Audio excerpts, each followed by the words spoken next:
Berbagai persiapan dilakukan sejak sepekan terakhir untuk menyambut kedatangan Joko Widodo yang dijadwalkan akan berkunjung ke Desa Bili Arun, Kecamatan Gelombang 3, Kabupaten Pidi Aceh pada Selasa.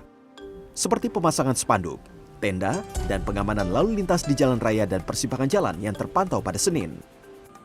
Sementara di lokasi rumah gedung juga dilakukan pembersihan dan perataan tanah dengan menggunakan alat berat, sehingga sisa-sisa beton rumah gedung yang tersisa hanya tangga.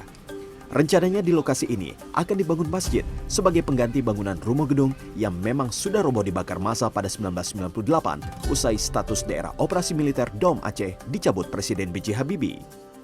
Sejumlah warga merespon perobohan dan perataan tanah jelang kedatangan Presiden. Mereka menilai perobohan rumah gedung merupakan upaya menghilangkan bukti sejarah.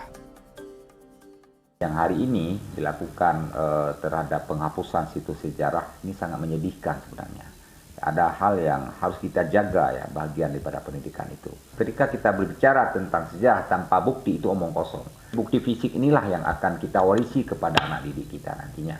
Untuk menghilangkan rasa dendam, rasa sakit hati dan amarah rakyat Aceh itu bukan menghapus itu sejarah. Tetapi adalah meningkatkan kalau kita sekarang misalnya meningkatkan ekonomi masyarakat yang memberi beasiswa kepada anak-anak korban dan memeratakan bantuan yang selama ini mungkin belum merata. Sebijaksana mungkin yang kita kerjakan ini sebagai orang-orang tua sekarang ini untuk masa depan generasi muda kita adalah tidak menghilangkan apapun yang terjadi dalam kehidupan dunia ini, itu membangun monumen dan museum. Hanya monumen dan museum itu harapan dari kami. Hal senada juga dilontarkan oleh LSM Pasca Aceh. Dikutip dari cnnindonesia.com, Direktur LSM Pasca Aceh Farida Haryani menyesalkan penghancuran sisa bangunan rumah gedung. Hal ini karena bangunan ini merupakan salah satu situs pelanggaran HAM berat di Kabupaten Pidi. Penghancuran tersebut merupakan upaya penghilangan barang bukti, pengaburan kebenaran, penghapusan sejarah dan memori kolektif rakyat Aceh atas konflik Aceh sejak tahun 1976 hingga 2005. Penjabat Bupati Pidi Wahyudi Adisiswanto membantah pembongkaran sisa rumah gedung bukan untuk menghilangkan sejarah, namun dalam rangka menghilangkan dendam bagi generasi Aceh di masa yang akan datang.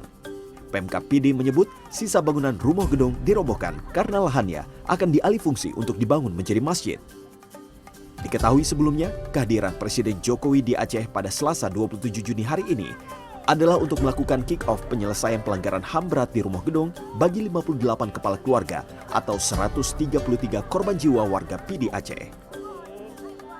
Ismet, Pidi Aceh, Aceh.